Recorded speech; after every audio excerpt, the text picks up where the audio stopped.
We've got a couple more people writing, so I'll leave it for a minute.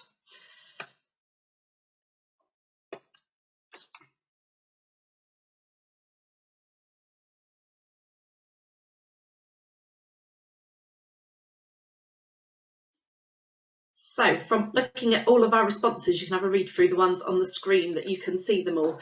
So a lot of it it's that bit about developing the CPD and those of maybe colleagues, of linking the sort of theory and trying to put it into practice. It's backing up some of those ideas that you get into your classroom to back them up. Developing knowledge, that's come up quite a few times sort of through that. So it is sharing good practice and that. So we've got the idea of what research do you, and actually it depends. I find that as I've developed and gone through my practice, that actually I've sort of got more involved with research, and sort of action research is more sort of prevalent now, and there's lots of bits where you get through Twitter and all that. There's actually more access to different research and ideas that is sort of easily accessible. And actually I've found, from working with the head teacher that I currently do, I read an awful lot more than I ever did at the start of my practice, which actually makes things really interesting to share ideas.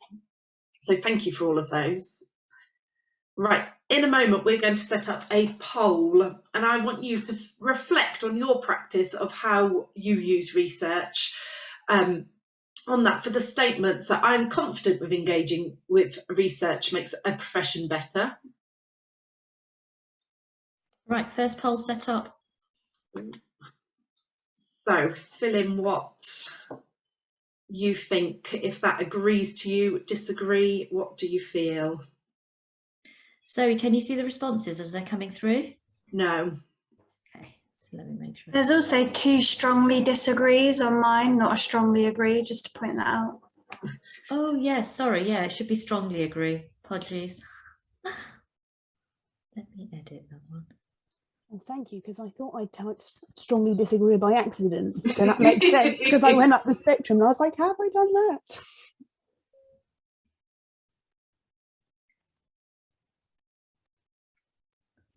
Right, Zoe, can you see it now? Yes. Co-host, that's it. It just dawned on me. So once I end the poll, then we'll publish it so you can all see.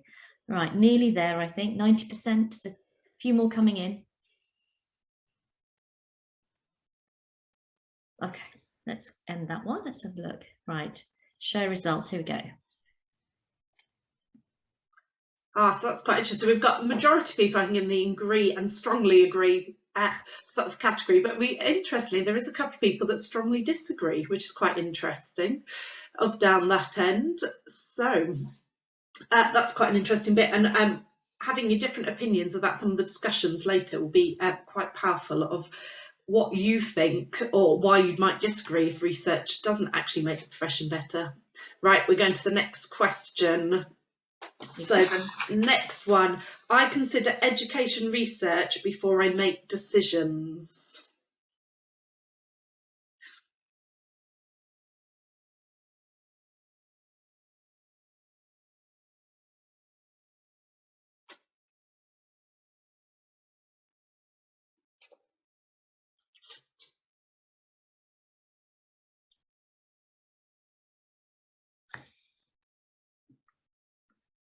Do you want me to publish, Zoe? Yeah, if everybody's there. Nearly. We're at 96%. Yeah, let's do it. Nice. So that looks like, obviously, sometimes is the winner for that one, of looking at, because actually some of it is, when you're looking at different research and that, you've also got to be aware of what goes on in your classroom practice too. So you've always got to be aware of your context and that. So it's interesting that there's, there's got somebody that always considers that, which is quite interesting, frequently, but the majority being sometimes. So the next question. Question number 3. So I have read a headline or a tweet and changed my practice as a result.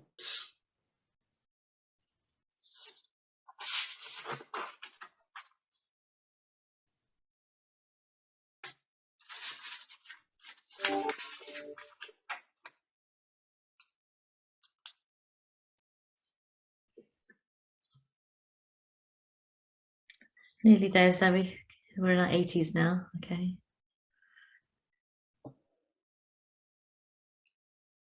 Right. Okay. Oh, it's quite tied almost between the never and sometimes. And actually, I find Twitter, you can go down a rabbit warren of sort of ideas that things thing up. You think, oh, that's a good idea. But actually, some of them is that reflecting on it. And actually, then it makes you go away and do further reading on it. As it's that introduction to an idea, potentially sometimes. And I know Twitter is quite good for that side of it, that there's all the people, different ideas on there that you can flick into, and you discover sort of different theories that you might not have come across before to find out greater detail on it. So interesting. So the next question. I discuss recent research findings with my colleagues outside of formal CPD. Zoe, will you move your slide over as well? So questions there.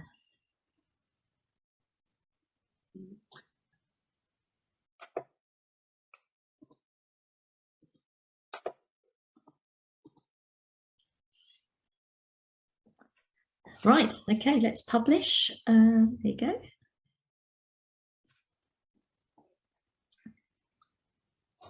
Okay, interesting. So again, majority of you are sometimes, so it might depend on what research you've read for that. There's a few of you that never have those discussions, with a couple of you frequently having them. And actually, sometimes it's quite nice to find having a colleague that you can sort of throw around ideas and sort of develop your thinking in CPD can actually be quite powerful within your setting that you work in. And the last question. I've been challenged or queried the evidence base behind a new school initiative.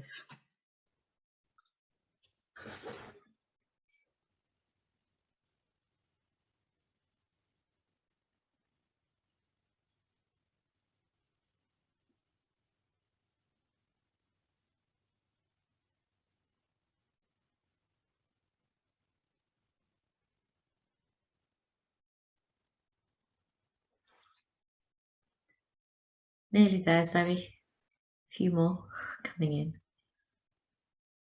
Right, okay, here we go. Let's publish these results. So again, sometimes they're predominantly the one that's won on that side of things. There's a few of you that never question them, with then a couple that are willing to have a look and question. Sometimes, because there is so much research out there and it is about considering your context and how it works, that actually something that works in one classroom doesn't always work in the next classroom, or from one school to the other, that actually ideas, sometimes it is always harder to transfer ideas across than that. But no, that was interesting. Thank you very much for filling those in. So let's get those bits. So, oh, gone too far. The biggest bit of that, the question is to all of you of how can we actually trust research in education? Because as always, and depending on how long you've been in education, research does tend to come and go. And if you like, there's fads or sort of things that are at the top of the bit that come through, like learning strategies for a child. They're the sort of the big in thing for education. Growth mindset, setting has come and gone, multiple intelligences, that actually at times all of these different strategies, they come round in sort of education and they are almost, this is the be all and end all, and then every school sort of ends up implementing them if they work or not, and then gradually they get faded out. So the question sort of is to you, and in a minute I want you to break out into breakout groups to have a think of how can we actually trust the research in education? What evidence-based practices have you seen come and go? I've given you a few examples, but there is many, many more of that. And how do you keep up to date with the latest research? Because yeah, there is loads and loads of different research out there, and it's sort of knowing what you should follow, what isn't, how does it work, should it be implemented in a school, should it not, is it a good idea, is it one that's going to stick around? So they're just a few examples of different strategies that have come and gone over the last few years. So as I said, we're going to go out into breakout groups, and I'm going to give you sort of about 10 minutes to have a good discussion about research, what places that you follow, and and what you have seen come and go that actually, or things that have been implemented and actually you find have stayed and they've had a positive impact on that. Zoe, I'm just having an issue with allocating the time. So what I'm going to do is, I think maybe because Kelly's already done it, but I'm going to put everybody in their breakout, and I'll notify you when 10 minutes are up, and then just come back to the main session. So I'll open the rooms now.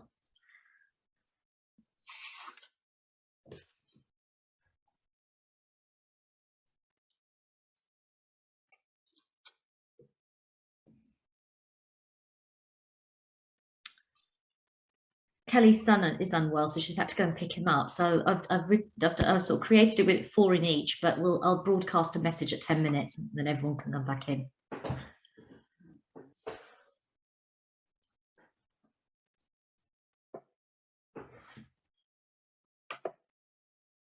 Unmute yourselves. If you're brave enough to unmute yourselves, or in the chat box if you want to share some of the things that you were discussing about in your chat rooms, and we can have a little look. Hi, Kelly.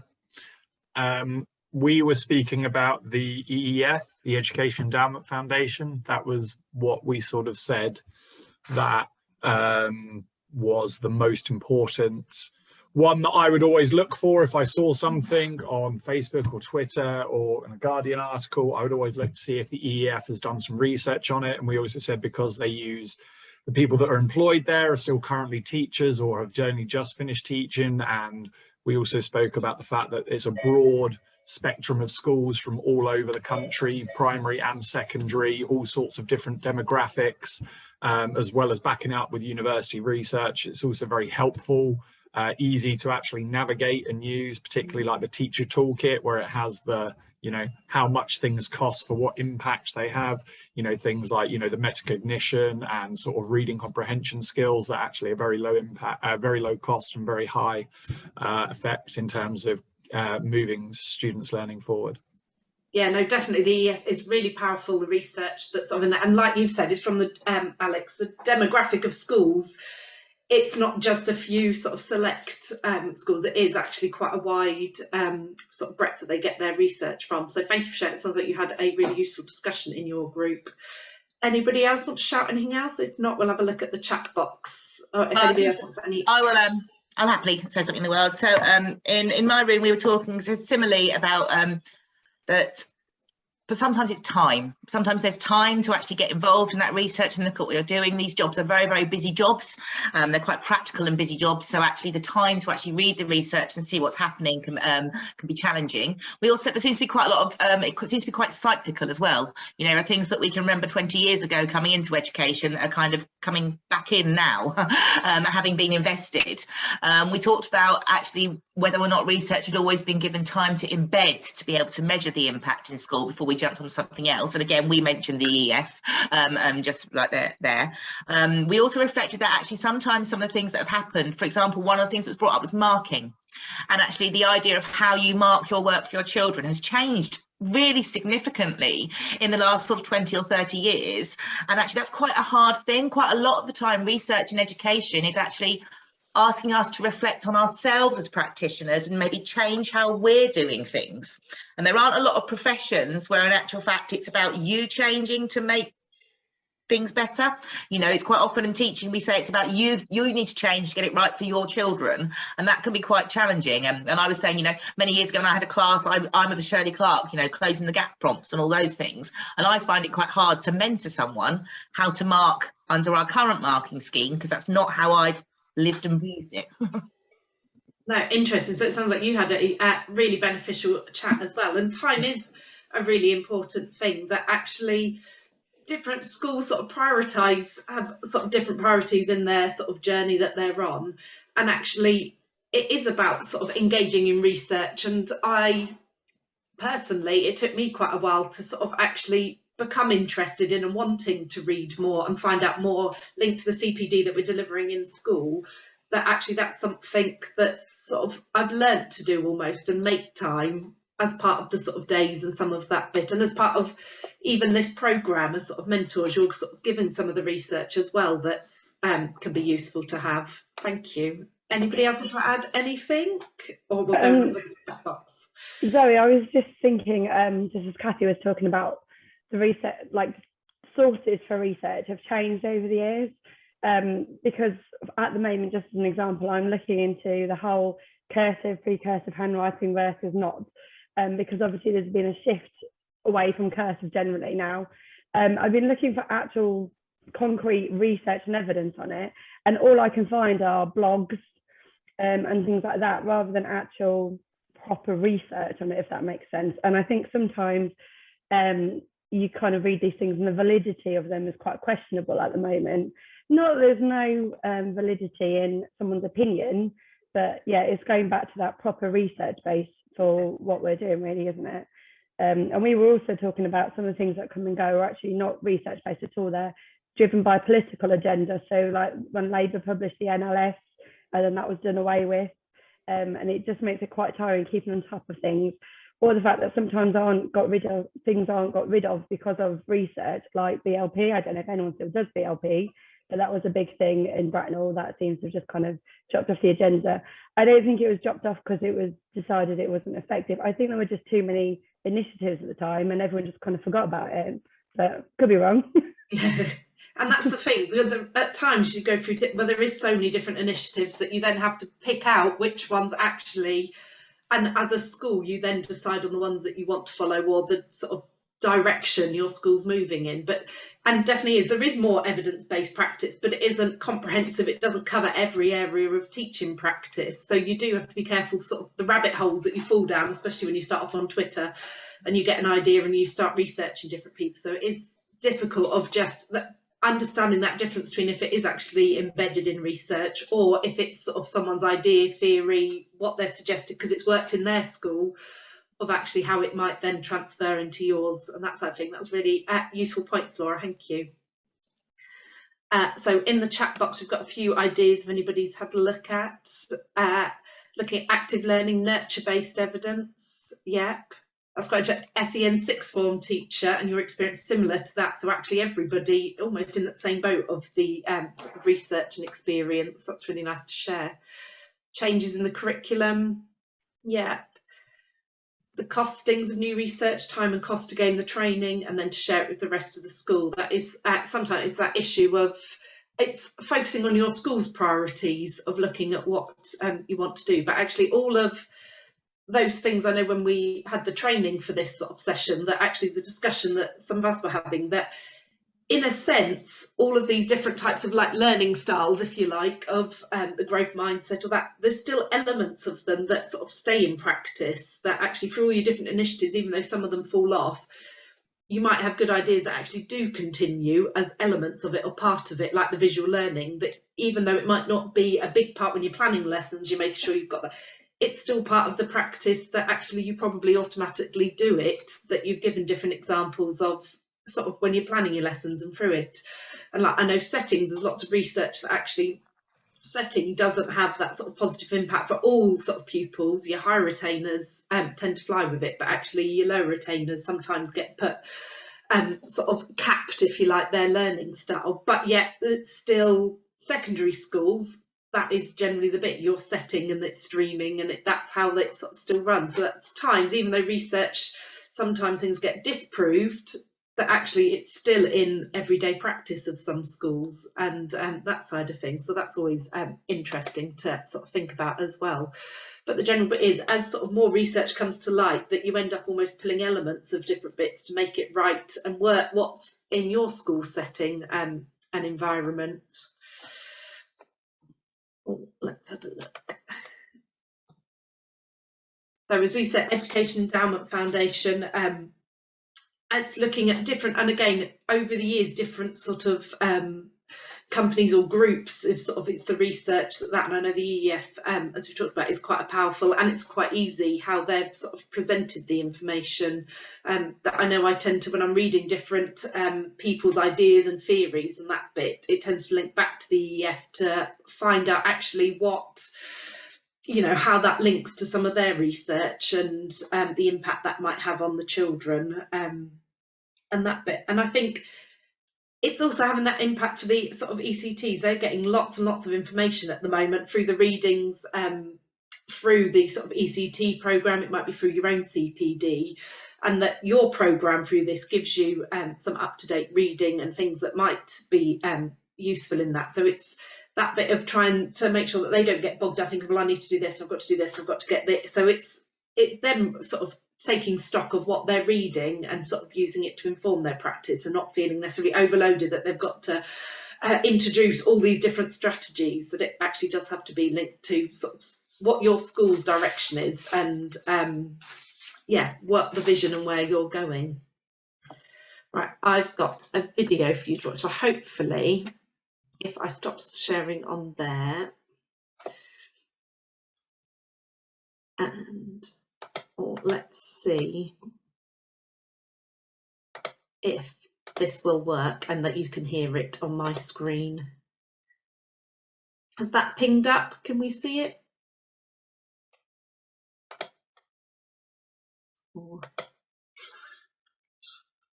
I'm just checking, can you hear that? Yeah, that's No sound. Yeah, thank you for that. That's, yeah, really valuable point. Anybody want to build on that? Add anything else of ideas?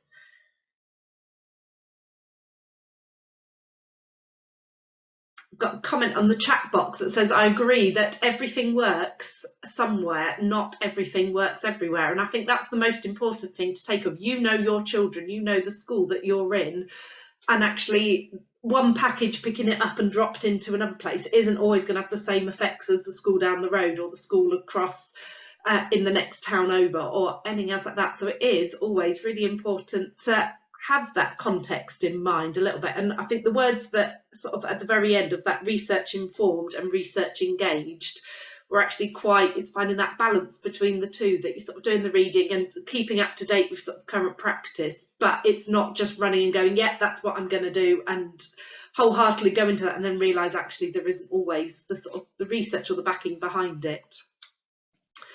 Okay, let's go back to sharing my screen.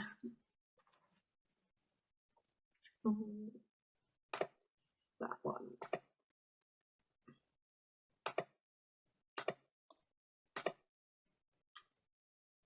So how, and again, do you want to put a message in the chat box, how can we as mentors support our ECTs to be critical consumers of research? Because obviously through this programme they're being given lots of research to read, and through your CPD, things that you might be doing in school, how can we sort of support them being sort of critical of the things that they are reading and reflecting on how they might work in their classroom or setting?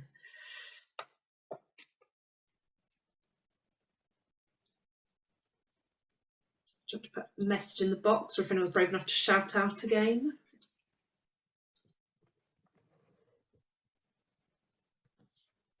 I don't mind shouting out.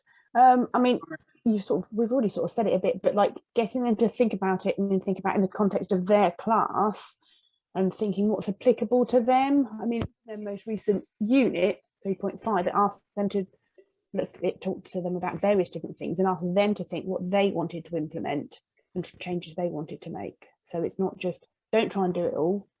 Yeah. You've got to be really selective, because not everything works for everyone. Yeah, thank you. Completely. And I think that is the bit, as Caroline's just sort of summed up, that it's that bit about getting them to read through the research carefully and what is going to impact your sort of learners, the children in their classroom. Encourage them to focus on the particular problem they're dealing with rather than trying to solve everything, because it can become quite sort of overwhelming if you're suddenly reading all of this and going, oh, I've got to do this. And sometimes when you come away with a course that you've got all these great ideas that necessarily you want to implement all at the same time, but you know you can't do them all at the same time because it's not manageable. So it's maybe talking through some of that research, and if there's the bits of why it's something they think and what the impact could be on their classroom from putting it in. Something, asking if something you have read has been tried elsewhere and trust in schools. Yeah, so it's that bit of looking at the sort of validity of what it is that they've been reading, where it's come from. Is it just a tweet that's been on Twitter that they're sort of running with, rather than necessarily doing more reading or sort of following up through that side of things. So that's really useful.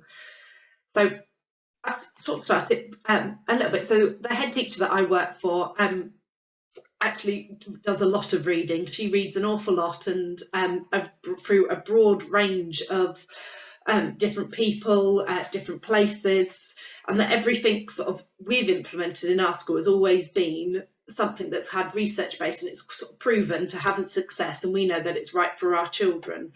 So we've introduced a PBL curriculum, so it's project-based learning curriculum, and a lot of those ideas came from a guy called Ron Berger, who I don't know if you heard, and my head teacher absolutely loves Ron Berger.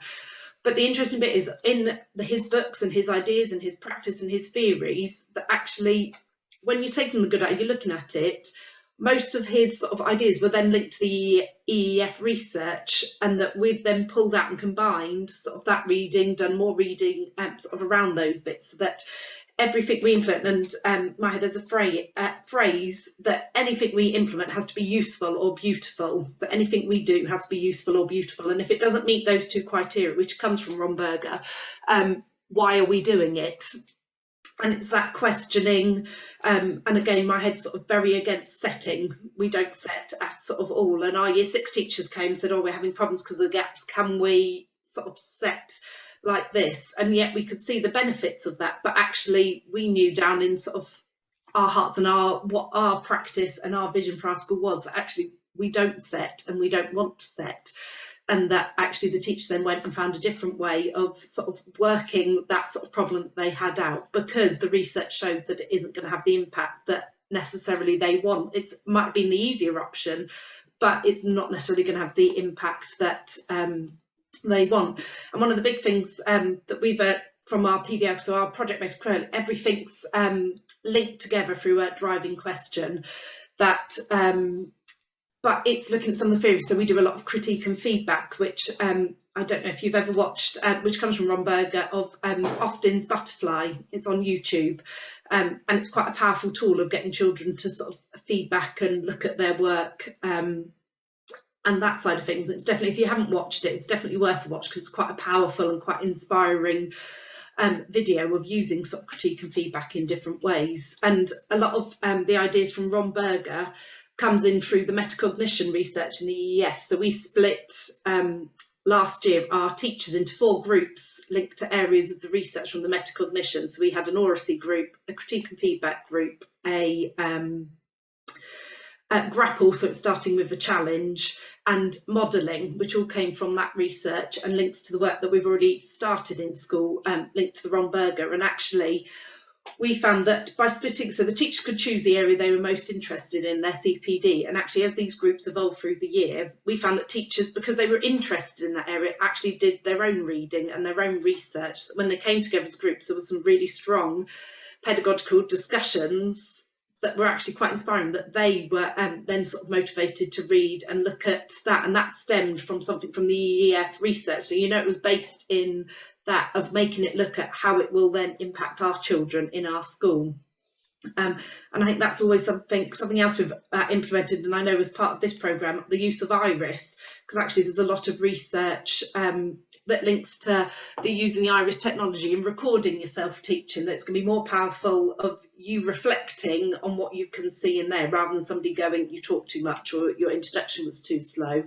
That the power of watching it back and having that self sort of belief and changing it because you've seen it for yourself, rather than necessarily someone else telling you to, which comes into the coaching side of things. So I think sometimes it depends on the culture that is in your school, but it is that bit of questioning it and sort of being that research informed, knowing what is current and up to date, and not sort of falling behind the times of teaching, if you like, and engaging in the bits that are most relevant and that to your school and your sort of classroom and that bit. So I'm going to hand over to Kathy to share her thoughts. Yeah, so I was thinking more about just the ECTs themselves. I mean, obviously, very different this year, having the the early career framework, is that actually a lot of the reading is provided as part of the training, which we'll talk about later. But it is useful at times to send them somewhere else. And as we've discussed, you can get lost in a variety of different places. So there are three main sites that I tend to use, or people that I tend to look at, which might be useful for you to know. So there's a book that's called Readings for Reflective Teaching in School. It's by Andrew Pollard. He's also turned it into a website, which is really good. And basically this book here, it's got very short sort of 2-page articles that will look at an aspect of curriculum or relationship or something that you might want your ECT to reflect on. They're nice and short that they can sort of read them and you can have a conversation about them in your mentor discussions. What's really good is that they update this book with relevant research. They also have one specifically for early years, which I think is super important. And you can access a lot of it for free on their website, which is called reflectiveteaching.co.uk. Thank you, Kelly. So reflectiveteaching.co.uk is their website, and that's just a really nice one. It gives you, it thinks about you as being a reflective teacher in yourself, and actually reflecting on your practice and what that looks like in the classroom, and actually looking at the research into that can lead to some really interesting conversations.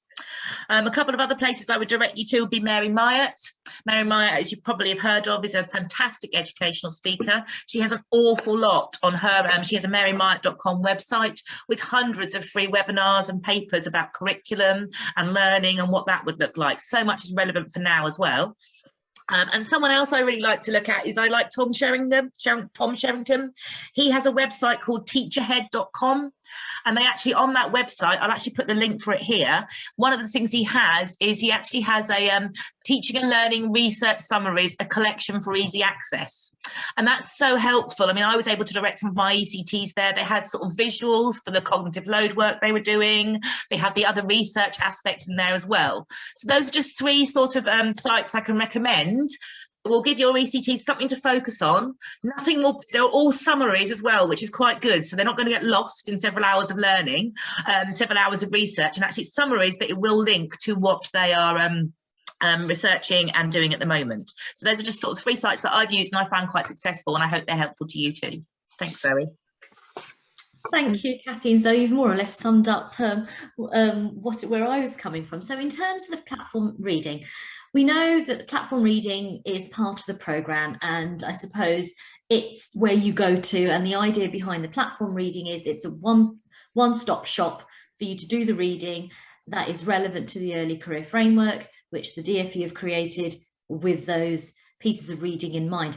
However, what I also probably want to reiterate is some of your, well, all of your mentees have trained in a PGCE or a QTS. So there's reading that they can bring on from where, you know, from the university or the skip that they may have trained. And actually, what I found quite interesting talking when I'd spoken to a couple of the induction tutors is how much they already know.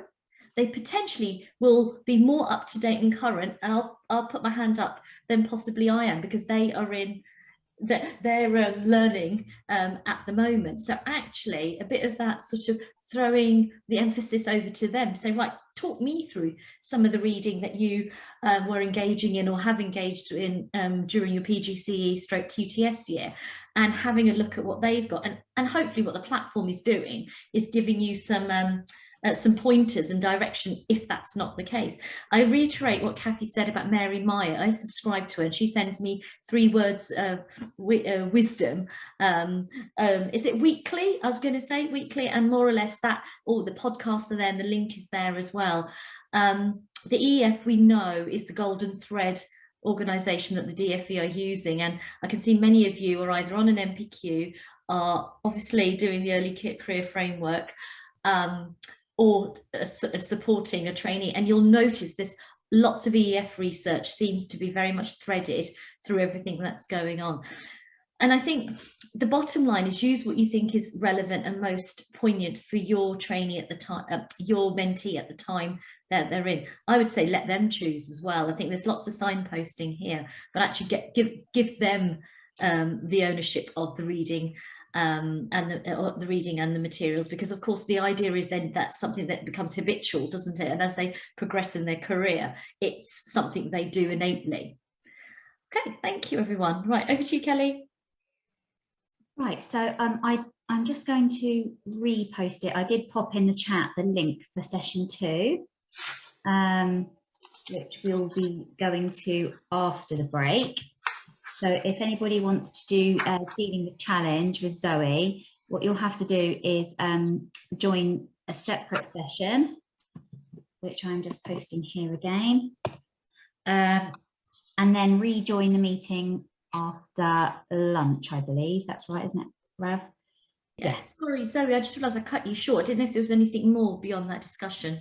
No, there was only the reflection, a little bit of just everybody else of thinking of something that you've taken away from the morning that you might sort of move forward. So no. Right, okay, so we're ready to go to break and we'll see you back, what, 11:25? Let's give you... Yeah, 11:25. So anybody that wants to join session 2, please make sure you've joined that session by 11:20. I'm going to ask you to share. Give a minute to think about it and then ask anyone to share. What have you done to or for your ECT since September demonstrates effective mentoring? And what actions demonstrate effective mentoring? Anyone be brave and shout out any examples or ideas?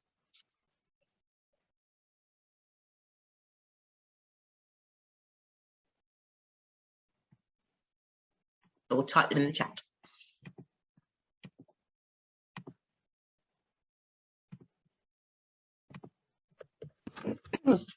Kathy, I'm not a mentor, I'm an induction tutor, but 4 of my mentors are on this training.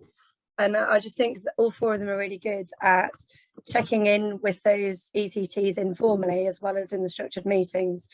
And I know often that's when the ECTs will actually share things that they're worried about.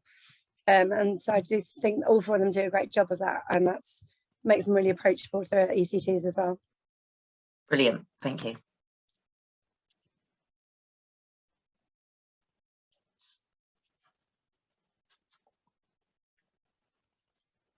I mean, certainly I would say the check-ins have made a huge difference.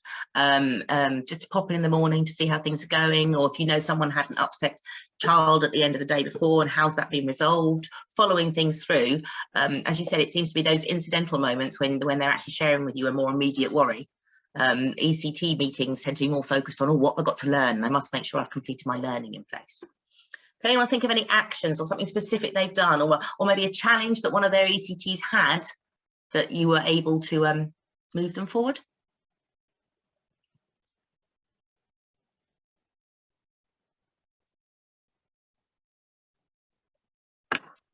I don't know whether this counts, but I did. We had a wobble at the start of the year, and when we got down to it, I actually thought that the ECT was not being supported within their year group, and that the planning wasn't accessible for them, and they were too nervous to talk about it and to tell anyone.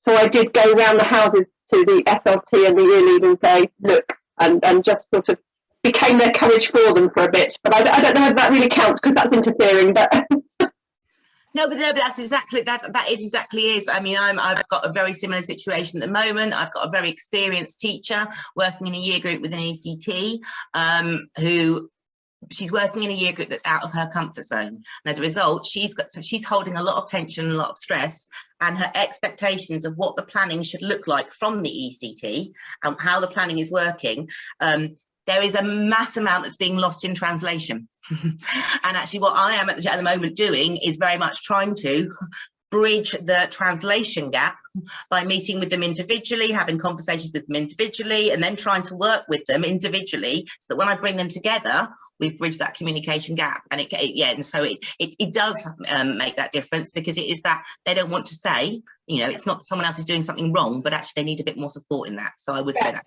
It's just that the more experienced teachers don't necessarily remember. No. Have to be clearer and don't necessarily know. And the new teacher is too nervous because they think it makes them a failure. So. Yes, exactly. And this is the case. I mean, one of my ECTs is in her 40s. So people just automatically assume that she knows what she's doing because she's in her 40s, not because they don't see it in the same way as one that you get that's in your 20s. So there's a very different perspective there. So no, that certainly counts as effective mentoring. Anybody else got anything else they would like to share at this point?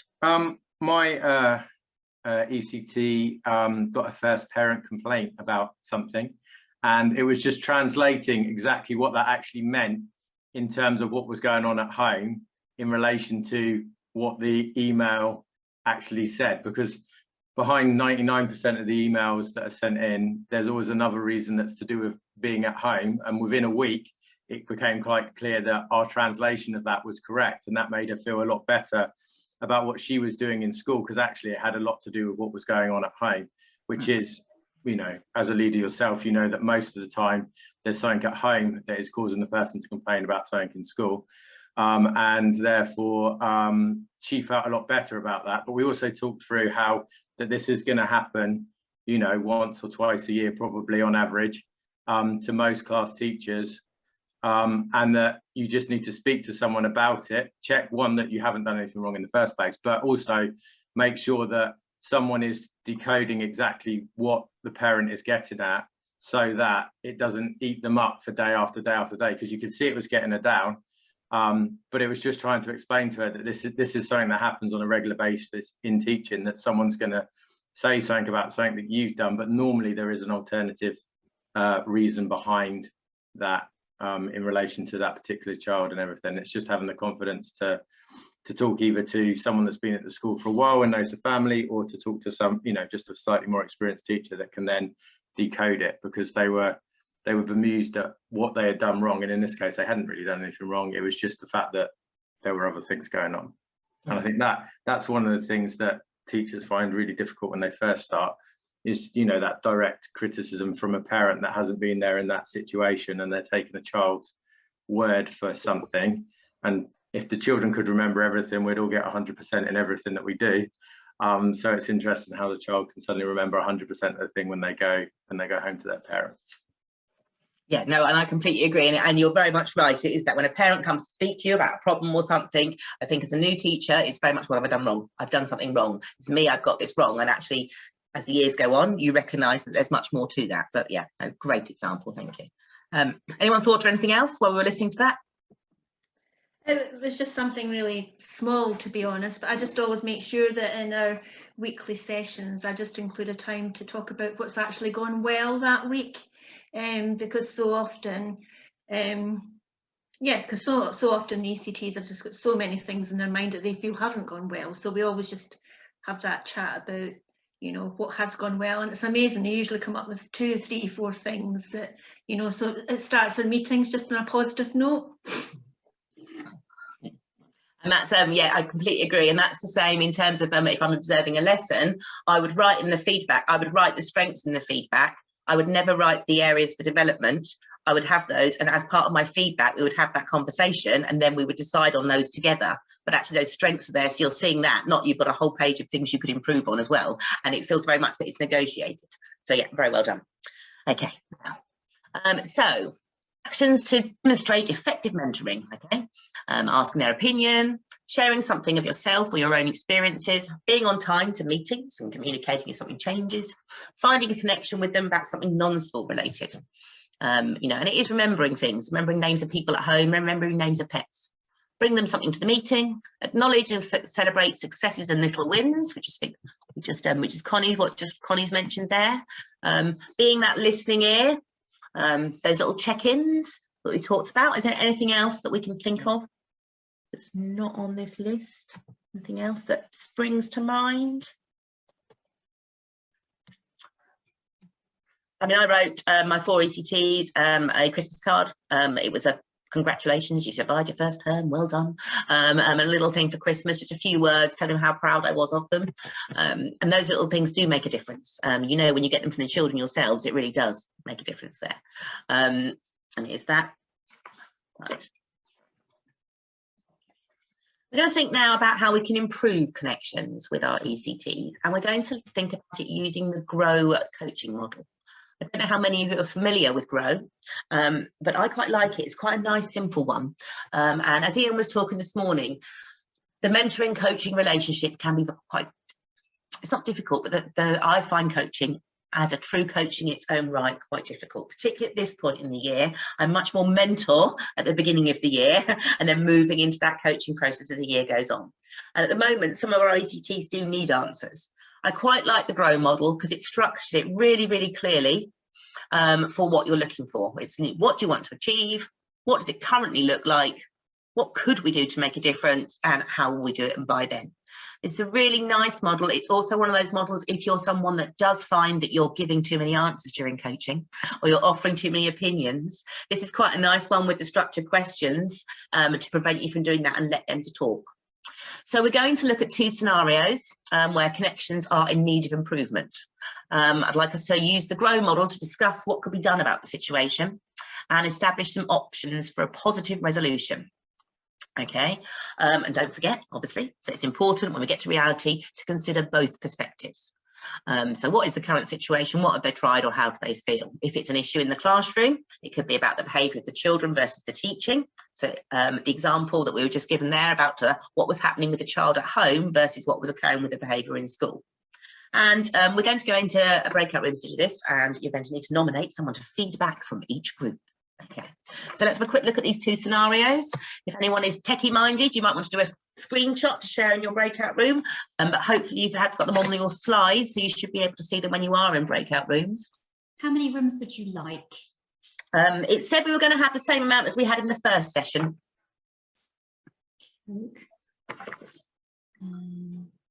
8 groups, Kelly. Thank you. Okay. So we're going to have about 15 to 20 minutes in here. Just have a little think about what this could look like, what your coaching conversations would look like. In your groups, I would like you to pick the most relevant scenario to your group. If you have time, you can obviously explore both of them. But you might feel, actually, this really rings true for me right now. And this is also, if this one is one that's ringing true for you right now, it's a really good opportunity to get ideas from your colleagues around you. Okay, so we're going to do 15 to 20 minutes into our breakout rooms now. Okay. Thank you. Okay, well, I hope you enjoyed the opportunity to chat. I mean, in our room, we were actually talking a lot about the ECTs that we had in school, sharing some of the ideas of practice that we had, and we were kind of moving back to those scenarios and thinking about it with the coaching session there. But I'm really interested to, if I go on to the next slide, I'm really interested to hear some of the thoughts from your group rooms, actually. Did you come up with any actions to support the ECT and mentor in each scenario? Or were there other things that you spoke about that actually have given you great ideas of taking back into school? Please be brave, type in the chat or share away. I will pipe up. So one option we talked about was offering sort of looking to have a buddy situation. So not the active mentor, but a buddy that was in that phase, or part of that subject team. So that was one option. We looked at the coaching option and asking those questions to try and draw out, because we felt in scenario 2 that the person was saying that they felt fine. So the initial problem was kind of like, what is the problem? Identify the problem. So a bit of coaching was going to be necessary to kind of draw that out and find out, identify what the problem is. I thought a great idea from one of our colleagues was to signpost to different external agencies. I know a number of schools have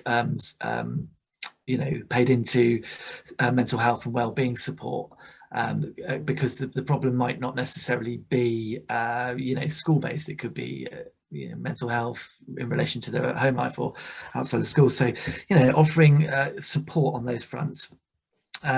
Offering solutions, so moving away from that coaching, but just saying, look, these are your options. This is what you can do to solve your problem. So if it's a planning problem, once you've identified that problem, if it's a planning problem, these are things you can do that will help, and giving actual knowledge to the ECTs so that they can know how to make their life easier, or to reduce their workload, or to work more smartly. So we did ultimately, there was an option of changing the mentor. So I don't know how that would go down, but if it's just not a practical mentor situation relationship, then it might be worth just rethinking that and changing it, and going down that line. Then it was also bringing the SLT team in and seeing whether they were able to support enabling more time for the mentors and the ECT to work together, and seeing if they can provide those solutions, because often they can. They've got the bigger picture, but again, the whole COVID situation obviously puts a bit of a scupper on that, because staffing is really tricky time at the moment, and it is difficult to find time. So number of options there for you. I hope that's kind of helped to as you can tell, we worked on scenario 2. Brilliant. No, thank you. That's great, Sharon. Yes. We talked a little bit about buddy systems as well. We actually were talking about buddying up ECTs where there are multiple ECTs, because actually in some ways they might give themselves, well, they tend to be more positive with each other. They're not because they feel inexperienced. They go in and tell them what they like. And actually that can be a real boost for someone that is feeling quite fragile, to actually be observed by someone that feels, you know, that would get some benefits from that there. Anybody else? We focused on sort of a scenario 1, so we spoke about potentially getting them to reflect on like our practice, whether it's looking at our planning and seeing how, you know, we could address issues that are similar to their own sort of like misconceptions within the planning, and, you know, potentially we could even video ourselves teaching and get them to reflect back on that, because then they might feel comfortable and sort of be aware that actually as teachers we do reflect all the time, and none of us are perfect. we know where our faults lie, and actually reflection is a natural part of teaching, so it just might make them feel more comfortable with that scenario. Brilliant, thank you. Does anybody really look at point number 2 there? Did anyone think about looking from both perspectives, the impact? Were you just thinking what you could do as a mentor to support? Or did anyone think about that in terms of what the ECT might be thinking? I just wondered that. In our group, we did talk about making sure that your ECT buys into whatever it is that you're observing in their practice. So if they haven't agreed it in the first place and it's your suggestion and they've just gone along with it, it's very difficult for them to, I think, feel an ownership and reflect on it. So we did talk about making sure that the lead comes from them in the first place, and limiting how many different things you're looking for. That, you know, you've just got 1 or 2 areas to focus on, and maybe when you're doing observations and things like that, maybe it not just being you, that maybe there's a second person, so that it's not just a backwards and forwards discussion where potentially you could disagree with each other or not engage very well with each other, but, you know, you might need a third person. So that, yeah, those were the kind of things we were talking about, maybe putting the emphasis back on the ECT rather than you as a mentor. And that helps. Yeah, that's brilliant. And that's very much why, I suppose, in my observations these days, when if I do see something that I would like to develop, I tend to write it as a question, because I think sometimes ECTs or like unexperienced teachers, when you give them feedback, sometimes there can be a defensiveness that comes up when you mention something about something you've seen in that lesson. And that doesn't mean that you're criticising them, you're just observing on what you've seen in that lesson. So actually by raising it as a question of were your more able challenged for this session, or were all children engaged throughout the input, or how could you have involved your SEN more in this input, it encourages them to think and reflect, and it stops that defensive barrier coming up first, so that they are very much more with you as you start working forward and moving forward with them. Was the GROW model a useful technique? Has anyone used the GROW model before, or generally in their practice? As I said, for one, I quite like, because it is quite simple and quite structured. It's also one that we talk about a lot. It's the one that you should be doing with your partners, your mentor partners. There's a nice, somewhere in the pile of paper on my floor, is the lovely document that we have for us here. For our mentor peer-to-peer support document, which is all about using the GROW model when you're meeting with your mentor once a unit to look at. So if you haven't tried that out yet, when you do next have your mentor meeting, please do have a go, because it's a really, really nice one to use. They've even got a clear example of one of the conversations in here as well. Okay. Does anybody else want to share anything based on this side before I move on? I'm going to go with that leading no, which is lovely. Okay. So the key points for today, really pulling out of this, that actually to realise that the relationship between the mentor and the ECT is a high stakes relationship. And actually, I know that you are all also very, very busy people with your own classes or your own responsibilities in the job, but you're also taking on the responsibility of supporting a new teacher into the profession. And so it is your job to take the lead in that relationship. And at times that does mean reflecting on what you're feeling and what you're thinking and making time in your day when actually you've got 54 other things to do that need to happen later.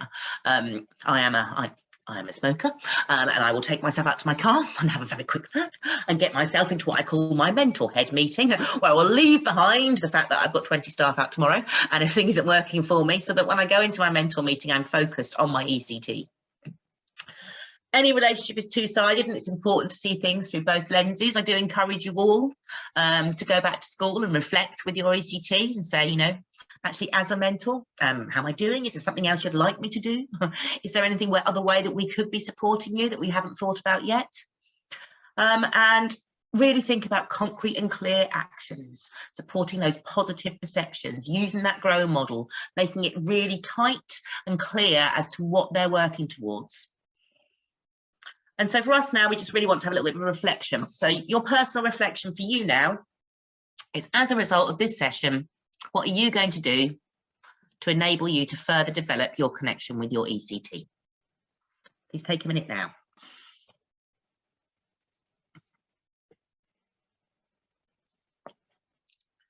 This is very much a two-way relationship, the mentor and ECT, but the ECT themselves will have a perception that there's power because you are their mentor. It doesn't mean it's up to them to solve all the issues, or it doesn't mean it's up to you to solve all the issues. But it is about looking at things from both perspectives and trying to frame it in a way that works for ECT.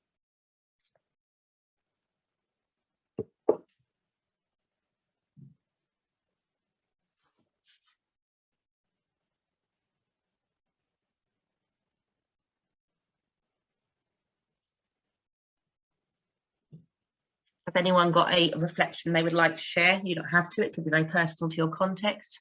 Is there anything that you are going to go back into school and try and do with your ECT? Yeah, I'm gonna, sorry. Do I go? I'm going to be more assertive because we're all very busy, and it's been very easy for me to go, oh, we're meeting this week, and for them to say, oh, actually, I'm on a course. And I'll say, are you all right, or do you need anything? And they'll go, oh, no, I'm fine. And then another week goes past, and another week goes past, and I'm going to be more assertive because I worry that actually we're not fine. So. Brilliant. Thank you.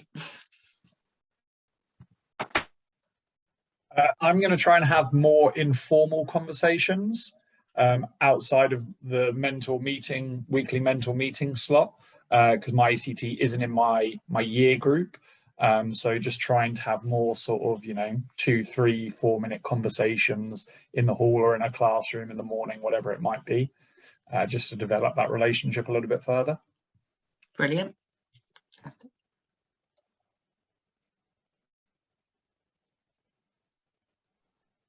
I like the idea that I think it was Connie said about just sort of starting the meetings with asking them what's going well, so that they are reflecting on their positives. So I've done it a couple of times, but it's not a habit for every meeting. So yeah, I want to use that as a way to start. Mm-hmm. Brilliant. Thank you. Well, thank you, everybody. That is actually the end of my session now. I hope you found it useful. It's been really interesting to talk to you all about your experiences with your ECTs and your mentors. So thank you very much. I will pass you back over to Rav.